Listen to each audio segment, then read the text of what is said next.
What's good, y'all? Welcome back to the Playmakers Corner podcast. I'm your host for today, Simon Villanos, aka Coach V. It is July 9th, 2024 when I am starting to record this. I'm not gonna lie, I might record this over a couple days, but I just wanted to make sure I get that date out there in case there's any information that ends up being outdated, just so you know where I'm recording from. But this is episode 379 and I got another season preview for you. We're gonna talk about a number of small town programs down here in southern Colorado, 1A and 2A programs, and so just like we have done for all the other season previews, make sure you check them out. We are on a mission to talk about every single 11-man football team in the state. We're going to talk about how last year went, talk about departures, graduations. Most of it is graduates at this level here. There's not too many departures. And then talk about key players and talk about the upcoming season. We're going to predict every single game best we can and then give a predicted record as well as a window of wins. We've done that for a number of other previews and programs, so make sure you check that out. On this preview, I will just give a heads up. As of right now, the 9th, there's a number of programs who just don't have a full schedule. Like, I've taken into account, the league that they're going to play in and whatnot, so I've predicted those games, but just out of league games, I do not have for everybody. So I'm going to do my best with some of these predictions and just how I know some of these teams. Haven't covered them these last couple years. But without further ado, let's go ahead and hop into it. To start, we're going to talk about Buena Vista here. Last season, predicted them to go 6-3 with the window of wins anywhere between 4 and 7. That's 6-3 in the regular season, by the way. And that is exactly what happened here. Let's go ahead and talk about the regular season first. To start, they beat Coleridge 41-0 as expected. They would go on and beat Salida 22-0. And sorry, actually, Coleridge wasn't scheduled at the time here. They would add that team on, but I would have had them beating Coleridge anyways. Then they beat Salida as expected. Following that, they would add Basalt here, who they would lose to 33-14. But then they would play Centauri here, who they actually beat 14-12, just barely. I thought that was a game that I thought would be a close one for both of them, but I had Centauri winning it. Fortunate for them, they go ahead and win that one. And that was the first of a solid streak here. They would go ahead and then beat Gunnison after that 17-6 in a tough one. Then they'd play Lyman in kind of a close game, probably their closest game here. One of the closer games that Lyman has ever played last season. And they only lost 21-0, but then bounced back with a win over North Fork 14-7. And then lost to Meeker by a lot here, 42-14, which I did predict. I thought Meeker was a bigger team, more experience, so there you go there. But then they would go ahead and beat Cedar Ridge 39-20 here, and that would be good enough for them to make the playoffs. And once in the playoffs, things got really, really interesting. They would win in the first round against Colorado Springs Christian, which I believe this is like the second time in 3 years they've played in the first round of the playoffs. I want to say, I could be mistaken, it could be the third time, but they're very familiar with each other. But this time Buena Vista got the better of them and won 27-21, but then they'd play Meeker once more, and even though it was a closer margin, they still fell to them 28-7. Now let's go ahead and talk about some seniors they will be losing as they graduate. Caleb Camp, who will be moving on and wrestling on the next level, I believe, but he made up the majority of the offensive production for this team as he rushed for 380 yards and 6 touchdowns while being the lead receiver with 592 yards and 4 touchdowns. Also had 79 tackles and 7 picks, leading in interceptions. He was their best athlete and was also an all-PMC corner. That's a tough one to miss. They also graduate Elijah Flowers. He co-led in tackles with 107 tackles and 10 tackles for loss, while leading the team in sacks with 7. He was a premier pass rusher for this team and will also be missed. And then they graduate Amon Wingo. He was the other co-leader in tackles with 107 and 7 tackles tackles for loss. Altogether, they do graduate 5 of their top 13 tacklers, which does include 3 of their top 5 tacklers, as well as their top 3 sack leaders and top 2 interception leaders. So a lot of production on this defense here will be graduating. Not too much though, just a little under half here, but a solid amount of production. But they do bring back some very promising players, including Eli Shuknecht. Excuse me if I'm saying that wrong. But the 6'2 junior had a breakout season, rushing for 949 yards and 9 touchdowns while tallying 23 tackles and a sack. He can emerge as the next star for Buena Vista, entering only his junior year, as he's a big athlete with really solid numbers and track as well. So definitely excited for that. They also bring back Trey Cardwell, an incoming senior who emerged but took a little bit of a back seat to Eli here. Regardless though, he was still productive with 606 rushing yards and 5 rushing touchdowns. This includes an incredible 204-yard, 2-touchdown performance in that playoff win over Colorado Springs Christian. He's a very serviceable back and a good second option for this team. He also had 33 tackles and should return as one of the vets for this defense. So that's a pretty solid backfield with those two leading it. They also return Abel Flowers. The incoming junior middle linebacker was actually 3rd in tackles as a sophomore with 88. He will have to step up as the leader of this squad, coming from a long line of Flower boys who have held it down for Buena Vista over there. So I'm sure he can. They also bring back Knox Reed. The 6'6 junior had 70 tackles last season and should be very productive going into this year. I believe he plays off the edge. And then they bring back Hudson Wingo. The incoming junior quarterback had an alright first year starting, throwing for 693 yards, 5 touchdowns to 10 interceptions and rushing for 2 touchdowns. Granted, a lot of his throws were to Caleb Camp, so it's going to be interesting to see how he develops going into year 2. Regardless, though, Buena Vista, they return the majority of their defense and pretty much the majority of their offensive production. They should have a tough run game there with an interesting athlete in Hudson Wingo who could potentially give them a little bit more in the passing game. But I don't think there's any doubt that this run game should be strong. Now, let's look at their schedule here. They only have 5 games scheduled, but they also have 2 more league games that they're going to have to play at some point. So I only have 7 games to predict, but let's still talk about it. To start, they play Salida and Ellicott. I think those are both wins there. Salida will be better as well as Ellicott, but I like Buena Vista's firepower and the guys that got on defense. Then they play Lyman. This is at Lyman, mind you, on the 28th, Saturday, September at 2 p.m. That's a very interesting game there. I'm going to call it a loss for now because it is in Lyman. And on top of that, Lyman, they got some big boys up front and some players that I think could combat this rushing attack. We'll see, though. I could definitely see it going the other way for Buena Vista, though. I don't think that's that crazy to think about. Then they play Rye and Peyton. Those should all be wins there. Colorado Springs Christian could be interesting. I think that's a rivalry, really, at this point here. It really depends on where it's played. I just believe that, honestly. I think the home team probably wins. This is one of the games that is not scheduled yet, but they are in their league, so it's going to be really interesting to see how that matchup would go, how Jace Velasquez would do against this Buena Vista secondary and defense, and how the CSCS defense responds to stopping this rushing attack. They kind of have different styles here, so this would be an interesting one, but I'm going to give it to Buena Vista. I just think as of right now, they're the deeper team and whatnot. So, and I like their defense better too with who they're returning. So I'm gonna go with them. And then they play Dolores Horta, a new team here, 11-man football program as well. And I just think they're going to beat him. I mean, I've looked at some of their film. I don't think they have enough to beat Buena Vista. So there you go there. altogether, I have Buena Vista, just based on this schedule as of July 9th, going 6-1 with a window of wins between 5 and 9. Based on their league alone, Buena Vista should win it, as it feels a lot easier than the years before. This BV squad should once again be a contender, in my opinion, with the defense they return and the backfield that is Shoe Connect and Cardwell. CSCS is a brewing rivalry, though. That is the only game I'm currently concerned about in league. And then other than that, there's also Lyman, who is just Lyman, right?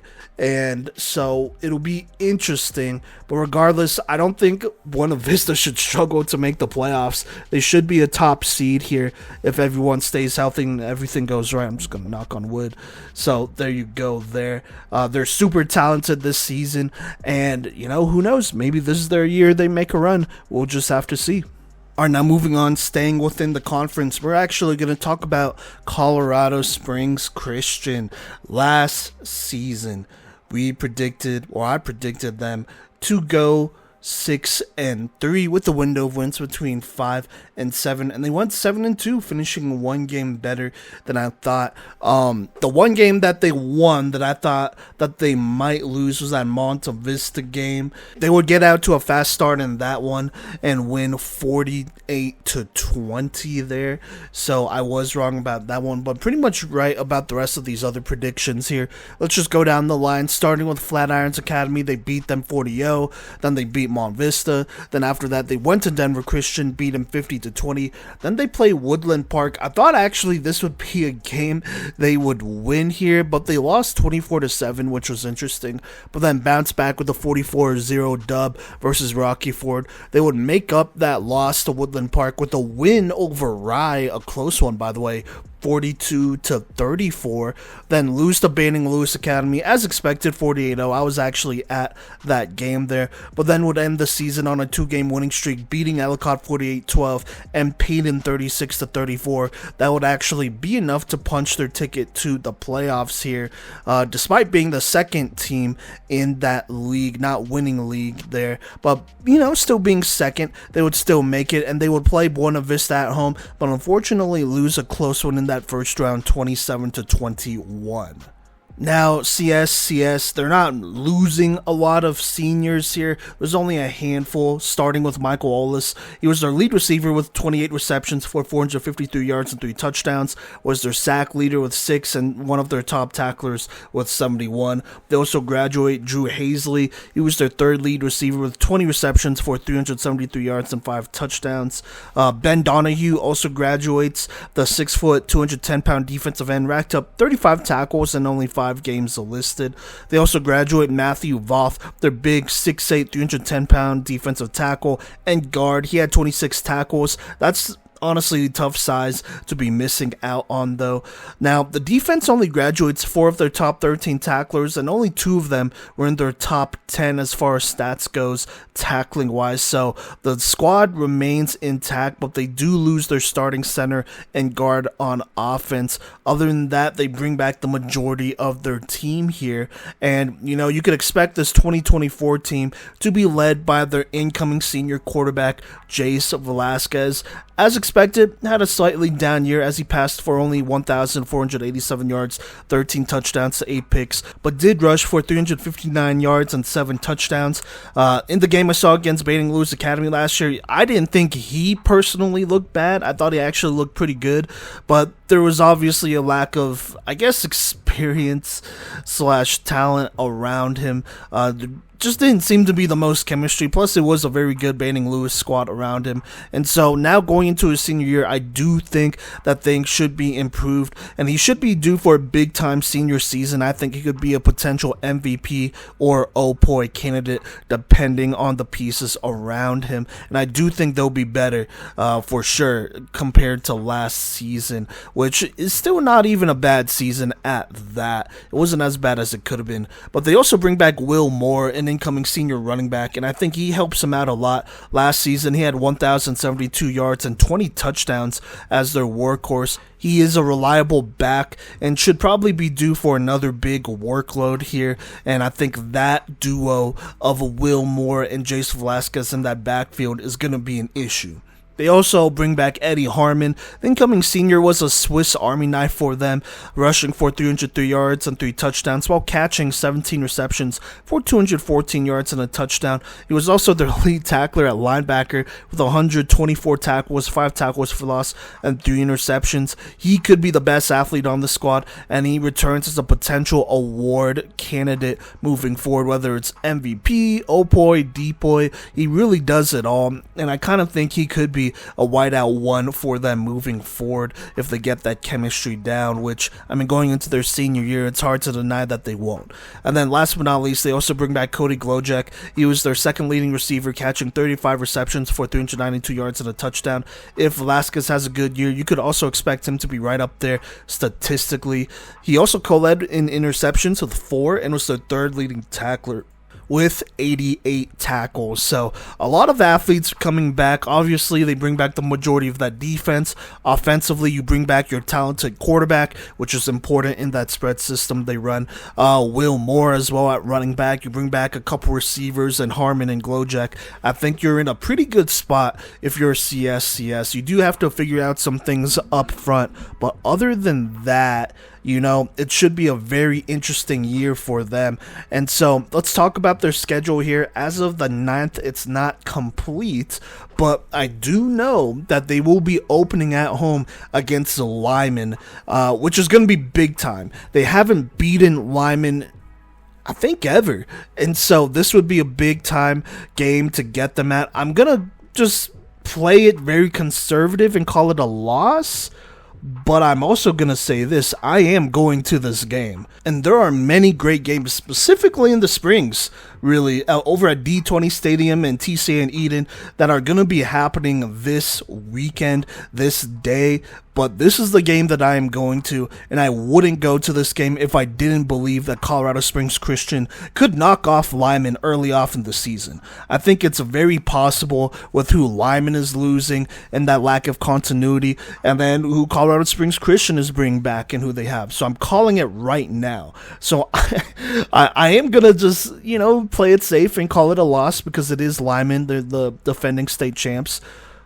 But I wouldn't be going to this game if I didn't think it'd be competitive. Guaranteed going to this game in July if I didn't think it'd be competitive. So there you go. Now there's only 3 other games they have scheduled as of right now. They're all in October here though, but they play Ellicott. That should be a win. Peyton, it could be a closer game. I'm not going to lie. They have a quarterback in Noah Martin who has looked really good, but he's losing a lot of his weapons, so I think that's a win. And then Rye, without Dylan Herney, I think this is a very different team. I think they beat them as well. Now, in their league, they also will have to play Dolores Huerta, a new team to 11-man football down in Pueblo. I think that is a win over them. They're just not as experienced as this team. And then they play Buena Vista, which is going to be a big-time game here. I wish I knew where this game was at, because if it was at Colorado Springs, I'd probably give it to them. If it was at BV, I'd probably give it to Buena Vista. I think that's how close this game is, as both these teams are going to be very good going into next year. I'm just going to call it a loss for now. But like I said, that's a very winnable game.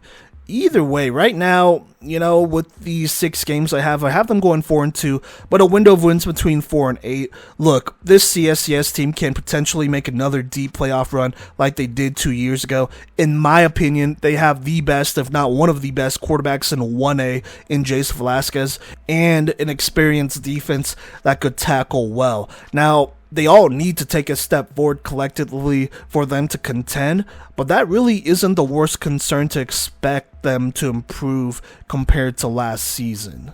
Like, there are some teams that just don't have that talent from last year and are having to rebuild with something new. That's not the deal with CSCS here. And so, while I do think the Lyman and Buena Vista games are going to be tough games, I do think those are closer to being toss-ups than anything. So, there you go. With that being said, I would be really surprised if they missed out on the playoffs. You know, obviously barring injury, knocking on wood there.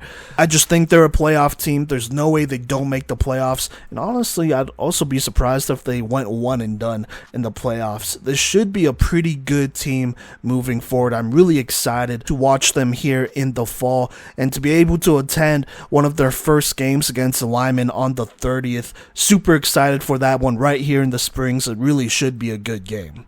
All right, now moving on, let's talk about Rye here, who is in their conference. So last season, I expected them to have a solid season. I had them going 8-1 with a window of wins between 6 and 9.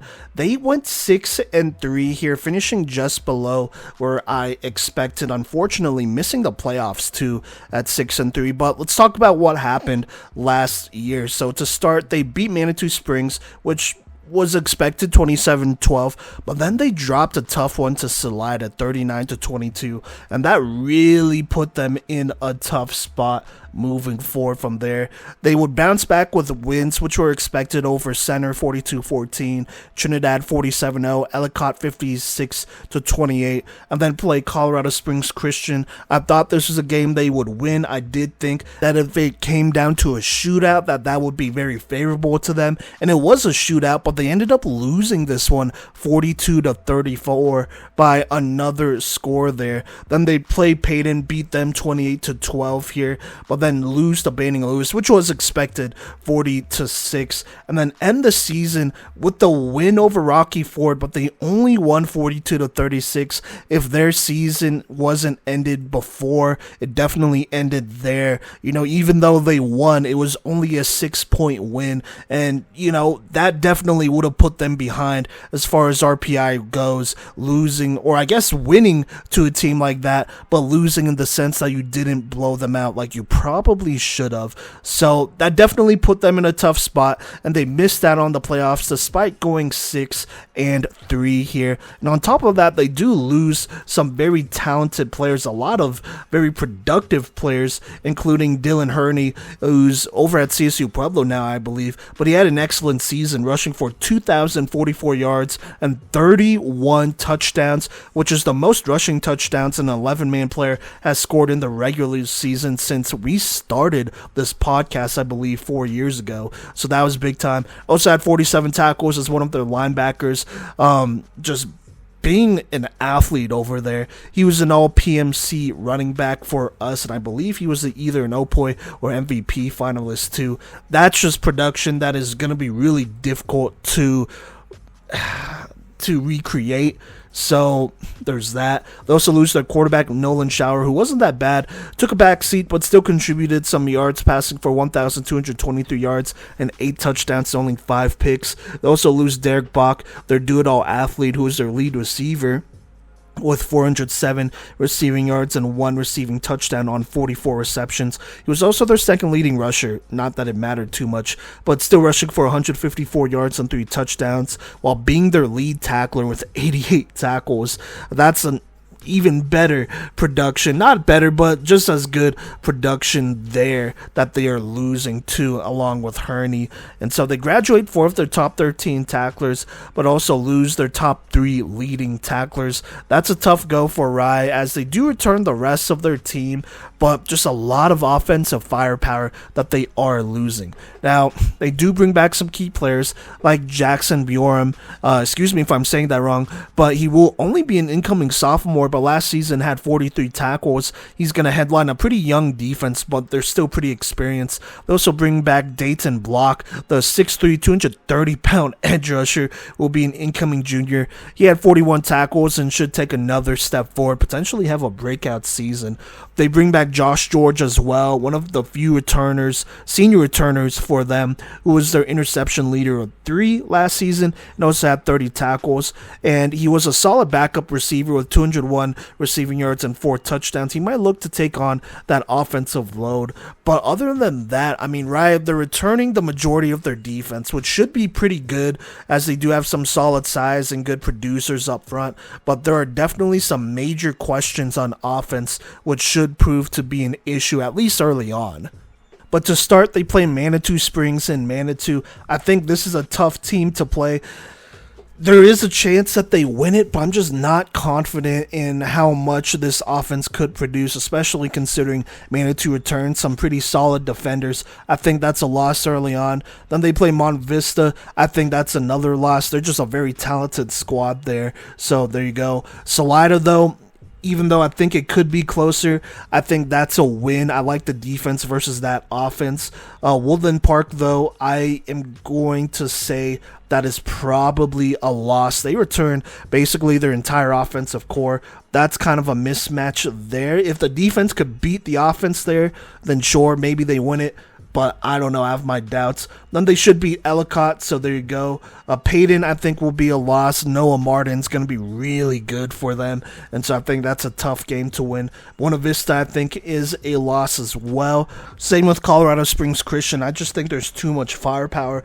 But then they have Dolores Horta Prep. I think that should be a win. So right now, I have them going 3-6, but I will open that door and give them a window of wins between 2 and 6. Look, the Salida team returns nearly no experience on offense, so it means it's going to have to take a couple breakout seasons on that side of the ball for them to get back to where they were last year. But they will have a good / experienced defense that should win them some games. It won't be pretty, but it should win them some games. I'm thinking out of all the wins, so I have them for sure probably beating Salida, Ellicott, and Dolores Horta.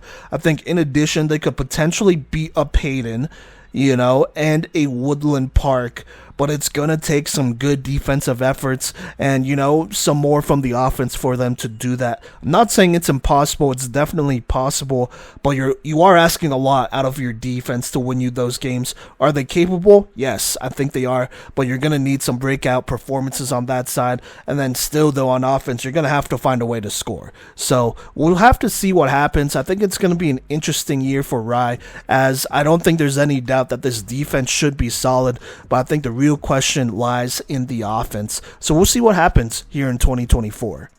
Okay, now up next, we're going to talk about Banning Lewis Academy. Last season predicted them to go 9-0 with the window of wins anywhere between 6 and 9, and they went exactly 9-0 in the regular season. Let's talk about 2023 real quick. They would start with a blowout over Denver Christian 56-12, another one against Jefferson 52-0. They would then win a tough one against Yuma at home 14-0. They would then go to Bennett and avenge last year's loss, winning 54-14. They beat Rocky Ford at home 47-8. Peyton at home 28-0. Colorado Springs Christian at home. I went to this game at least 4.5. This wasn't close at all. They beat them 48-0. Then they beat Rye 40-6 and Ellicott 48-6. Their most dominant season to date in the young life of this program, as they would not only win league for the first time, but also make the playoffs here. And I would actually go to their first home playoff game ever against Wiggins and get to witness a lot of first over there, including the first touchdown and their first playoff win as they beat Wiggins 21-2. And that honestly could have been by a little bit more, but there were some nerves. Either way, though, they went ahead and won that one before playing Lyman at Lyman, and it wasn't too bad of a game, but they lost 41-18 to the eventual 1A state champs. So Banning Lewis Academy went basically as far as I thought they would go here, getting into the playoffs, winning a playoff game, and I think if you're them, you feel pretty good about that, but you do lose a couple key pieces, including their head coach, Nick Olney, who built this program. He had a great career in Colorado, and he'll be moving on to coach college football in Minnesota. He was also our 1A coach of the year. And so we thank him for all he's done for Colorado football, and we wish him all the best of luck in Minnesota here. But that will be a tough blow for Banning Lewis, who also will be moving up to 2A.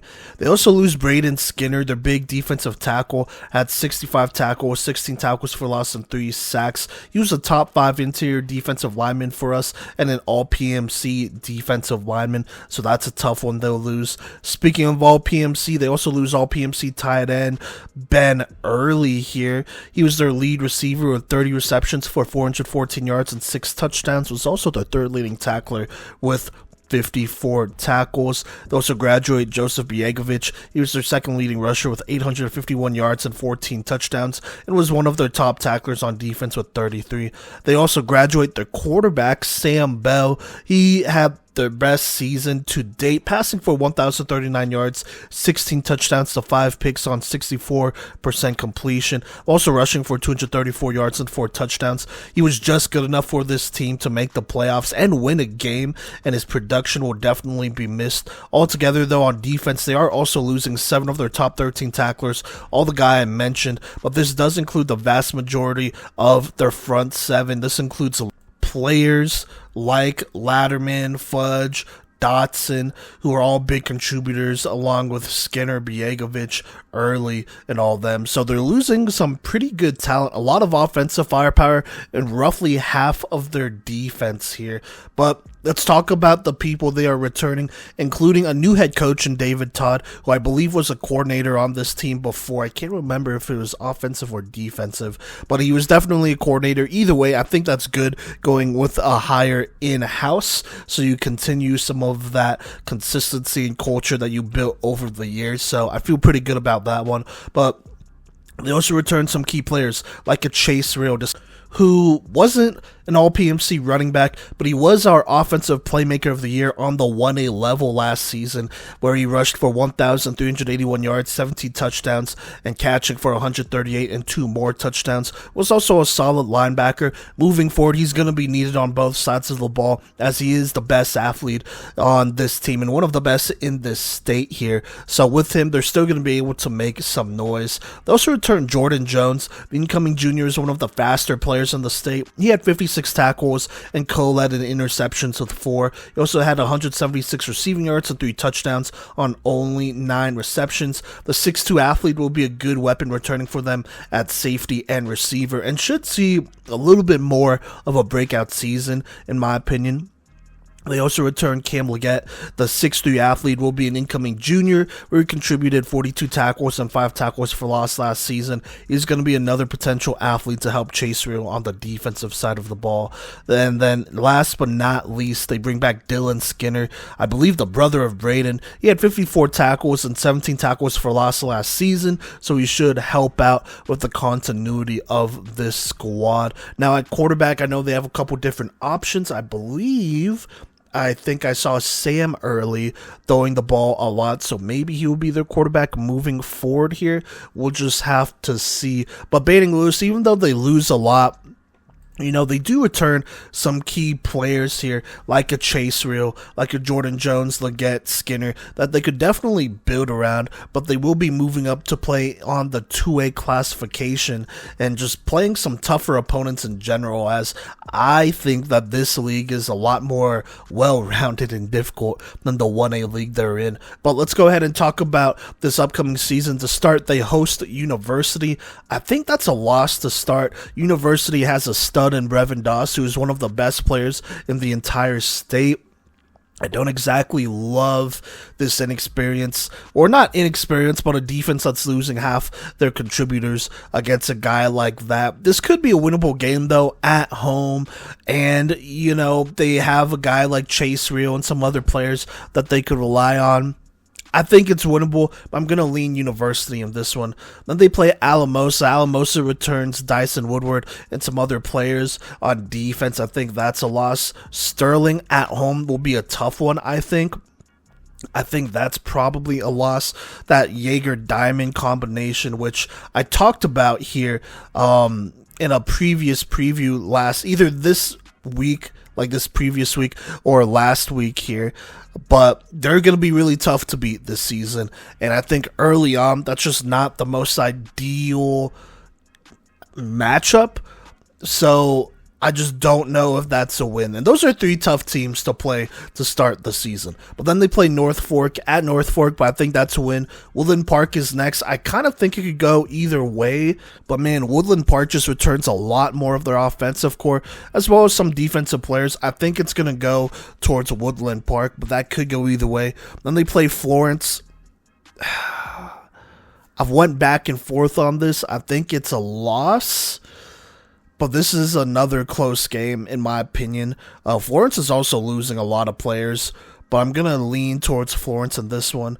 Then they play Junta. I think that's a loss. That's a perennial playoff team in 2A, and plus they don't lose a lot. And I'll talk about them later on in this episode, but then they play Lamar and Manitou Springs, and those should both be dubs. So right now, I have Banning Lewis going 3-6 with the window of wins between 1 and 4. You know what? Make that 1 and 5. Let's say 1 and 5 here, because I do think that they could go 500 here. Just at this point, look, they're moving up to 2A, and it's going to be tougher. I mean, they play a significantly tougher schedule than they did last season, in my opinion. While Chase Rio is going to lead a good group of athletes, I just see a lot of games that they lose in shootouts or close games. University, Alamosa, Sterling, Woodland Park are all games that I think that they have a good chance at winning and beating. But they do face experienced groups, much more experienced groups in all of those teams with set players. I think this transition to 2A can be tough, and I hope I'm wrong because I do love what they're building over there, but this is going to be a much more difficult season moving forward. Chase Rio, I think, is going to do his thing, and I think some of these other athletes are going to do their thing, but they're going to need much more than that to win, at least on a consistent basis, week by week. So I can't see them going 500, and if they do, I do think they can make the playoffs again, but they got to get to 500 first.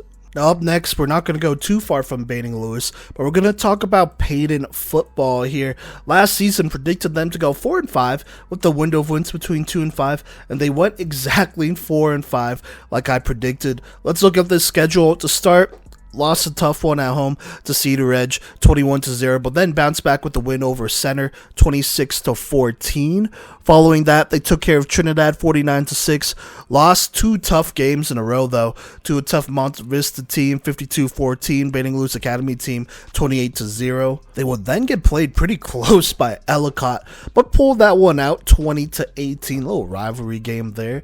Then they would go to Wright and lose a tough one to them, 20-12, before bouncing back with the dub over Rocky Ford, 45-7. Then they would go to Colorado Springs Christian and just barely lose a shootout here, 36-34. If they beat Colorado Springs Christian, I don't know if they make the playoffs, but that could have definitely taken Colorado Springs Christian out of the playoffs.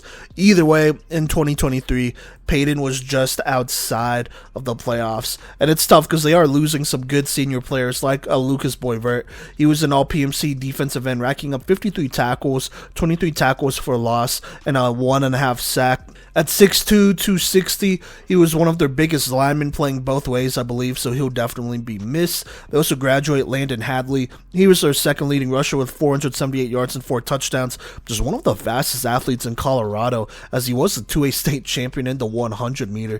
But he was also their second receiver with 367 receiving yards and 6 touchdowns, while contributing 25 tackles and a pick on defense. It's a tough loss losing such a speedster, but they're going to have to try to replace him. They also lose Brian Kiernes, I want to say. He was their lead receiver with 30 receptions for 470 yards and 9 touchdowns. He also contributed 30 tackles and a pick on defense.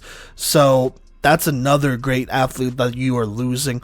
Altogether on defense, though, you're losing 7 of your top 13 tacklers, but it's like your 4th, 5th, 6th, 9th, 12th, and 13th best tackler from last season, so you do return some good leadership coming back, or at least some good production coming back. And speaking of production, I think it starts with their senior quarterback, Noah Martin. He had a bit of a breakout year, passing for 1,180 yards, 18 touchdowns, only 10 picks, while rushing for 582 yards and 3 touchdowns. He's going to be a key part of this offense that is losing 3 of their top receivers, but he's a great athlete. He's a really good dual threat. I think he's one of the better quarterbacks in the state for sure here, and so I do think he can carry a lot of this offensive load, as it will depend on him how well they do on that side of the ball. Now defensively, they bring back some good experience, including Hunter Trim, the incoming junior, led with 110 tackles and 16 tackles for loss for the squad last season. Those returned Josiah Zimmerman. He was a candidate for newcomer of the year and got 2 votes as a runner-up, but he was the second leading tackler for Peyton with 72 tackles. Those two players included, they do return about half their defense, and I believe their top 3 tacklers from last season, which is pretty good to say the least. So this team does have some good experience here, led by a very talented quarterback.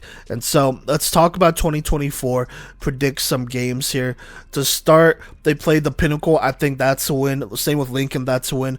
Flatirons Academy, it will be at home. This should be a pretty solid game. I'm going to lean Flatirons Academy. They bring back Judah Burgess. They bring back a quarterback and some other key pieces. I think that's a tough one to win. But then they host Estes Park after that. They're losing their quarterback from last season. I think that's a win, especially against a defense like Peyton's. Then they play Rye. Rye's losing Dylan Herney. That's a win. Following that, they play Colorado Springs Christian. I think that's probably a loss.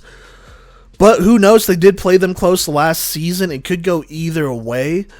It's the 2 very good quarterbacks on the 1A level here in the Colorado Springs area, so it should be a good game regardless, but I think I'm going to just play it safe and call it a loss.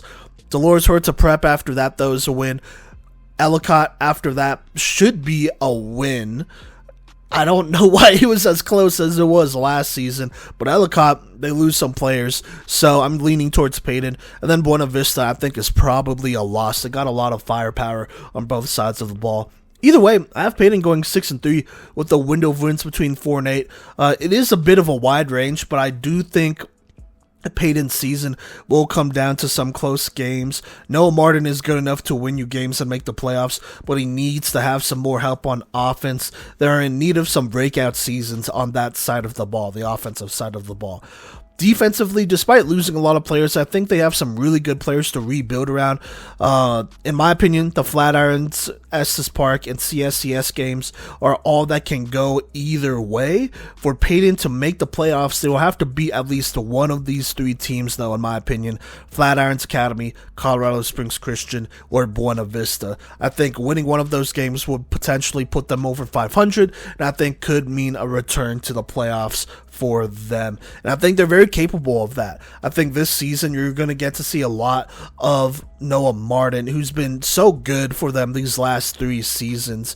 And so I'm really excited about that. Plus you return a young defense with experience. There's some things cooking over there. So just keep an eye on this Peyton team moving forward, as I'm really excited about them going into 2024.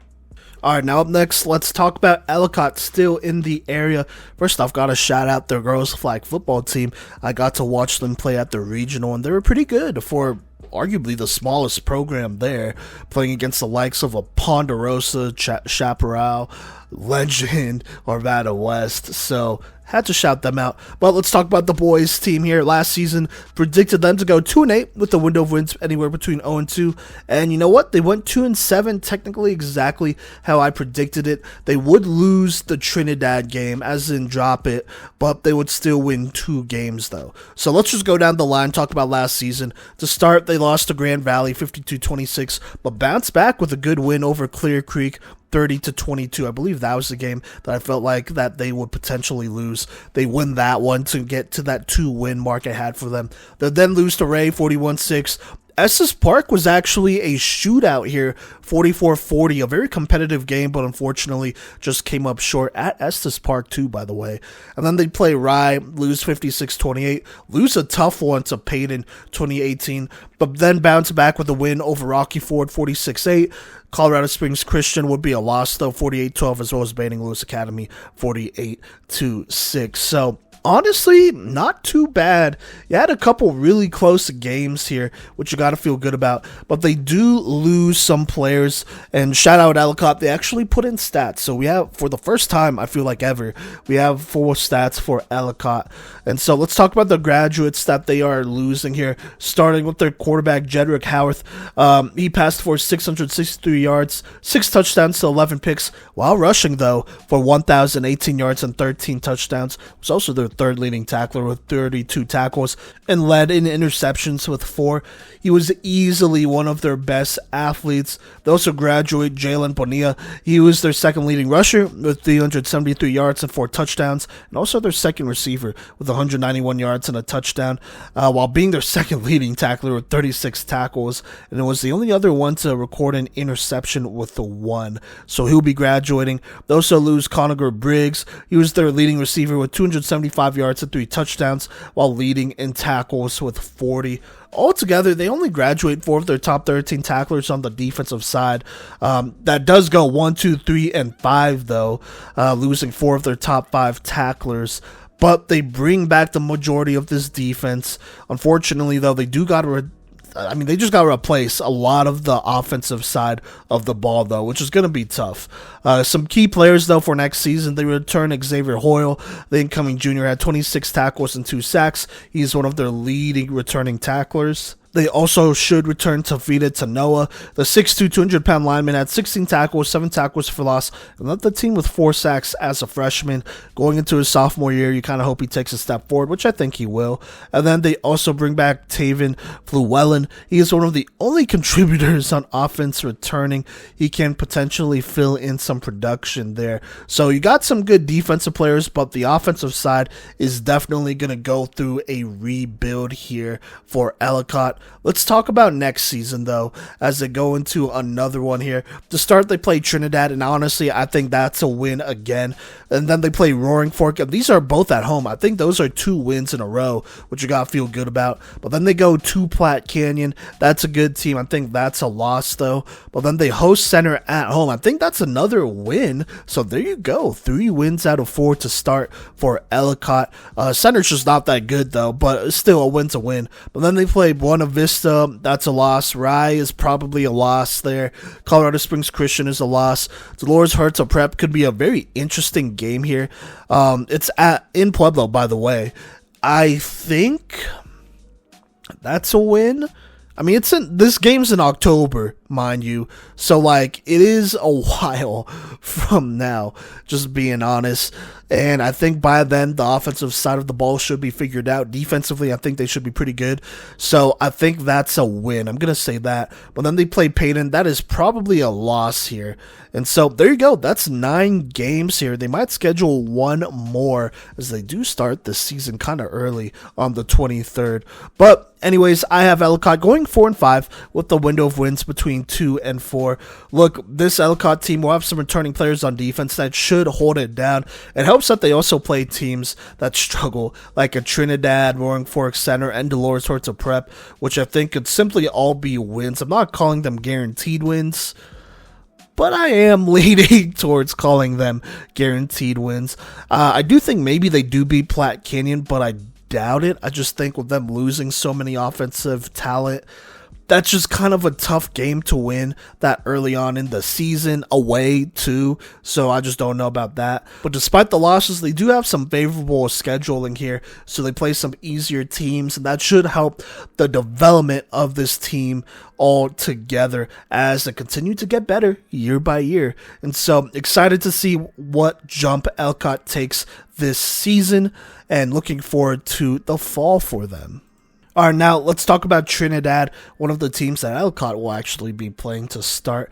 And last season, I predicted them to go winless 0-9, and that's what they did. They went 0-9. There were no surprises or close games. They got blown out in every game, but they did put in stats, full stats, for the first time since I've done this podcast. So I feel pretty good about that. That's a good step forward. Shout out Trinidad for that. That is extremely helpful. And, shout out my contact who also helped me convince them down there. So there you go. But let's talk about some seniors that are graduating. Not losing too many here, but Corbin Popoff, he was their most productive senior with 292 rushing yards and a touchdown. Was also their third leading tackler with 31 and an interception. They also graduate Jesse Gutierrez. Their linebacker had 19 tackles in 6 games, but altogether only lose 9 of their top 13 tacklers. And then on offense, Popoff was the only one who contributed, only senior who contributed on that side of the ball. So they do return at the very least, an experienced team led by players such as Andrew East. He was their most productive player on defense as a freshman with 56 tackles and 7 sacks, leading the team in both. He's going to be a key building block moving forward. They also returned their incoming sophomore quarterback, Isaiah Moreno. The 6'1", 185-pound quarterback passed for 508 yards, 1 touchdown to 14 interceptions. But, I mean, at that point, you do kind of got to get something going there. They're going to still lean on him. Hopefully, he takes a step forward and gets better. I did get to see some of his film, and he's a solid athlete. So hopefully, they're able to put it together somehow over there, or at least be better than last season. And then they also return Xavier Garcia, the incoming junior, just got his first start at quarterback he got his first start at quarterback the first couple games before moving to running back, where he became their lead rusher with 462 yards and 2 touchdowns. Notably, had some solid games against Peyton, going for 121 yards and a touchdown on 17 carries, and Buena Vista going for 107 yards and a touchdown on 16 carries. So you feel pretty good about the core that Trinidad brings back. At least it's something. At least it's something that they are bringing back, and they're bringing back players who had solid freshman or, underclassmen years. But I do think this is probably still another winless season unless some players just really break out here. As of right now, they have Ellicott, Raton, Ignacio, Buena Vista in center scheduled. They will play Centauri and Del Norte. I just don't think any of those are wins right now. They're just a very young squad, but they have potential with the backfield of Moreno and Garcia and a defense led by East. If they can retain this team and grow together, there could be something there for Trinidad. And honestly, I will throw this out there. I do think the Ellicott game can be a close and potentially winnable game, but we'll just have to see. Right now, I do have them going 0-7, but I'll give them a window of wins between 0 and 3. I think Ellicott, Ignacio, Center, or Del Norte could all be pretty winnable games. I'd be surprised if they won all 4. But I think 3 games at max is a pretty solid spot to be at, especially considering the losing streak they're on. But don't get it twisted, Trinidad, they're at least putting in stats. And I do think they are going to be getting better here if they could retain this core. So we'll just have to see what happens here in 2024. All right, now up next, we're going to talk about Florence here. Last season, predicted them to go 5-2 with the window of wins anywhere between 3 and 6. Their schedule was incomplete at the time, so that's why I predicted that. But, in the regular season, I wasn't too far off. They went 6-3, finishing 1 game over. Let me go ahead and go down the line and talk about what happened last season here. To start, they played Lyman, and I didn't think this was a game they could win. But, it wasn't too bad. They only lost 55-23. Then they'd play Centauri. They would lose a close one to them, 13-0.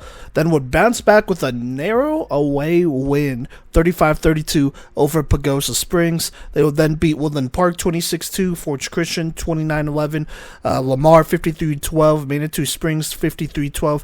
Weird. The same score in back-to-back weeks. That's interesting. Then they would drop a close one to Alamosa at home 27-25, but beat La Junta 14-13, which I believe would be for that league title. And so that would end up putting them in the playoffs, where unfortunately they lost to University in the first round 40-15. Now, they graduate a pretty talented group, including Tanner Rast, who started at quarterback and threw for 839 yards, 7 touchdowns to 12 picks, while rushing for 162 and 2 touchdowns.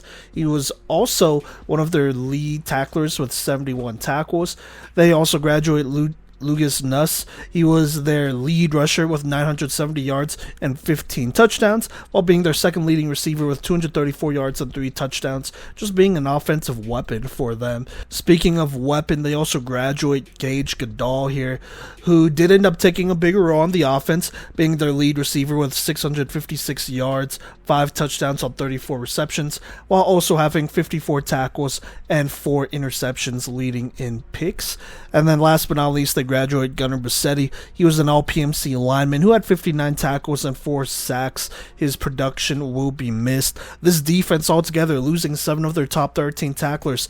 6 of those 7 are in their top 10 from last season. So a lot of players graduating. They lose their lead rusher, their lead receiver, and their quarterback. So they got a lot of reloading to do, but they got some solid players bringing back, including Noah Howard, who will be an incoming junior and potentially their next starting quarterback, as he was the only one who got varsity reps. But with those reps, threw for 266 yards and 3 touchdowns, while rushing for 213 yards and 4 touchdowns, while contributing 45 tackles and 2 picks on defense. I think there's a good chance he plays running back as well, but either way, you could probably expect him to get a bigger role in this offense. They also bring back incoming junior Wyatt Dudley, who was 3rd in tackles with 57.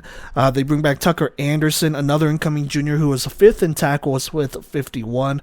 They bring back Bodie Taylor, the 6'3", 210-pound incoming senior defensive end, had 49 tackles and 2 sacks. He should be returning with a relatively young defensive core. So altogether, Florence, they got some pieces here, but definitely some big questions on the offensive side of the ball. And then defensively, you do have to replace some players, but definitely not as bad as the offensive side. To start the season, though, Florence's schedule is really tough. They play Kent, Denver, and TCA, and those are just 2 games that I don't think they're going to be able to win.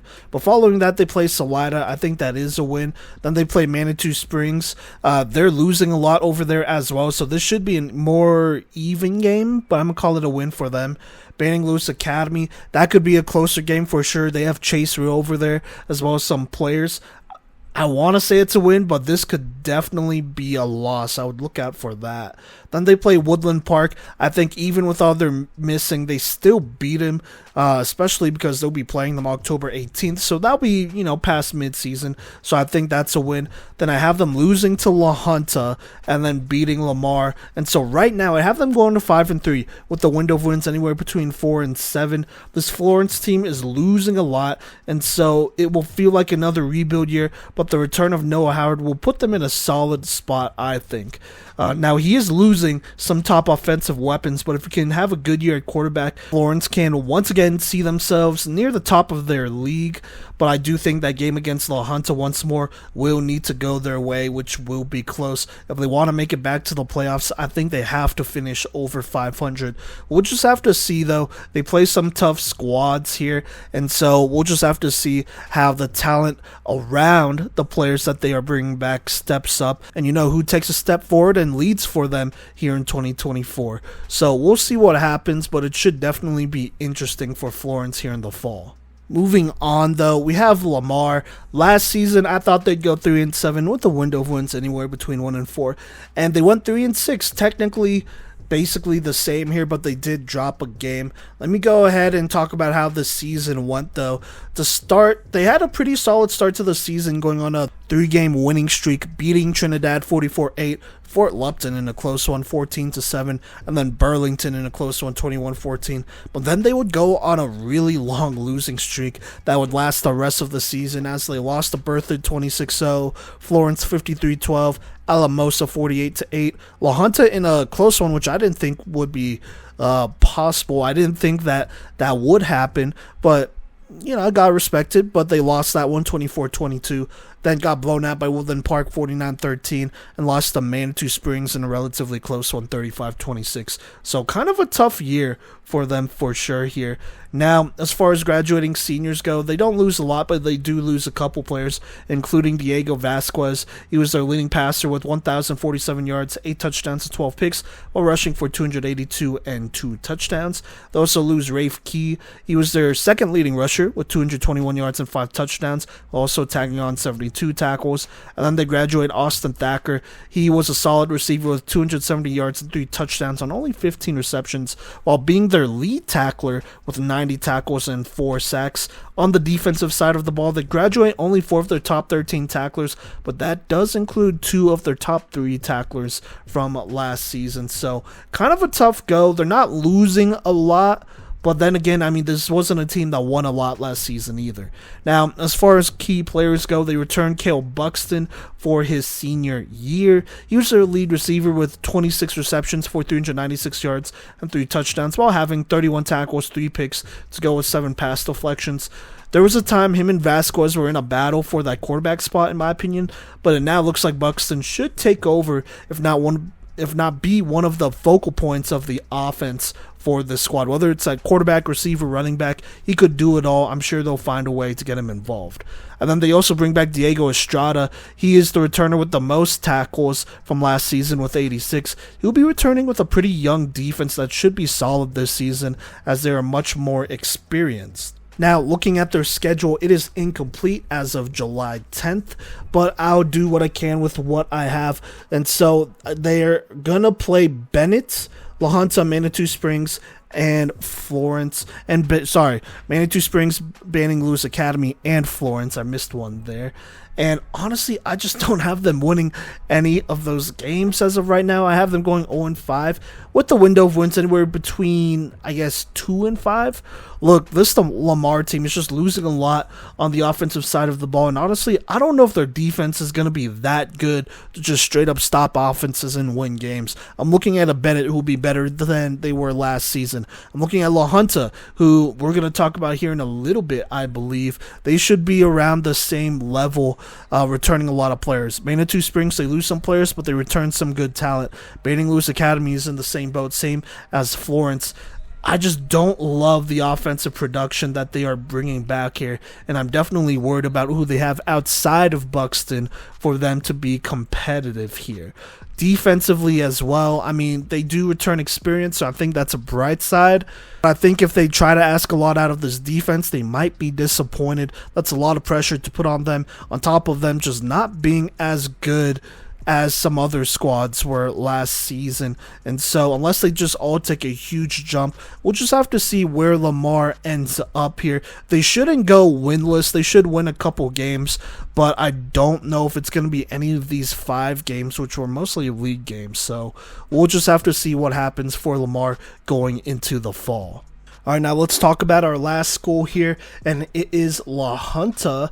Last season, I predicted them to go 7-2 with a window of wins between 5 and 8, and they went 8-1, finishing 1 game better than expected here. Let's just go ahead and go down the line and talk about these games. To start, they beat Burlington 42-0, then Pagosa Springs 22-6, Pueblo East 26-17, Manual 52-6, Alamosa 35-18, Woodland Park 52-0, Lamar in a close one 24-22, and then Manitou Springs 40-14, and then they lost to Florence in kind of a weird game to end the regular season, 14-13.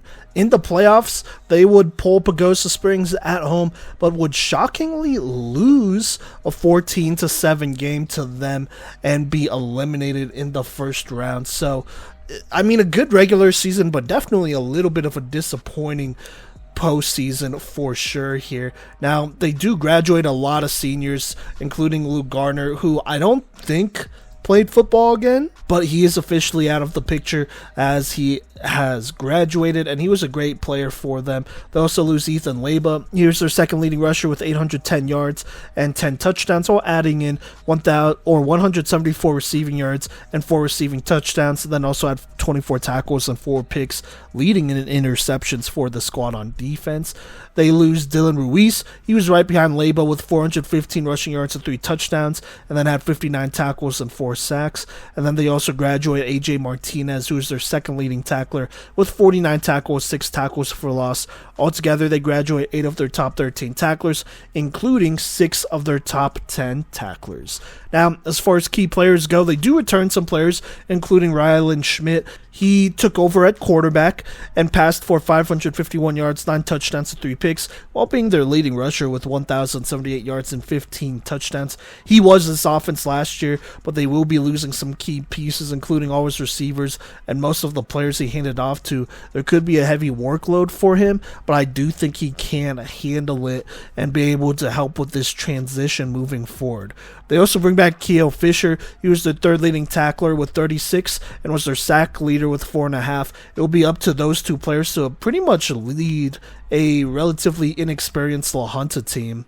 But there's no doubt that they have the experience and the talent to do so. Now, let's go ahead and talk about 2024. I think it's going to be interesting as, they are a very young team, but they got some key pieces. Luckily enough, though, they start their season against Pueblo Centennial and Mitchell. I think those are both wins just off rip there. Those are pretty good games to get things figured out, but then after that it gets real when they have to go to Strasbourg. Strasbourg is losing a lot, but they are hosting, so I'm going to call it a loss, but I do think it could go either way. We'll just have to see, though. Then they play TCA. I think that's a loss. They should beat Lamar, and it shouldn't be as close as it was last season, though. And so there you go there. Then they play Manitou Springs after. I think they should still be able to beat Manitou Springs. Following that, they play Banning Lewis Academy at BLA. I think this is going to be an interesting game. It's a toss-up, but I'm going to give it to them as they have a little bit more experience playing here on the 2A level. Then they play Florence. I think that should be a win, but it'll probably be a closer one, as well as Woodland Park. That should be a win for sure. And so right now, I have La Junta going 7-2 with the window of wins between 5 and 8. They return Schmidt, which I think will be big time considering how productive he was last year. And honestly, La Junta has always found ways to get the most out of their athletes, so hopefully a couple of those athletes take a step forward and take the load off of the returners here. They will have games against Centennial and Mitchell to really dial it in, and I think they could definitely play that to their advantage. Now, I don't believe them to be a contender, especially with the losses on defense, but I think at the bare minimum, they're a playoff team with Schmidt at quarterback. Anything else from there, you're going to need more from the rest of this team that just doesn't have the experience as of right now. But you know what? Who knows? I'm definitely open to being proved wrong.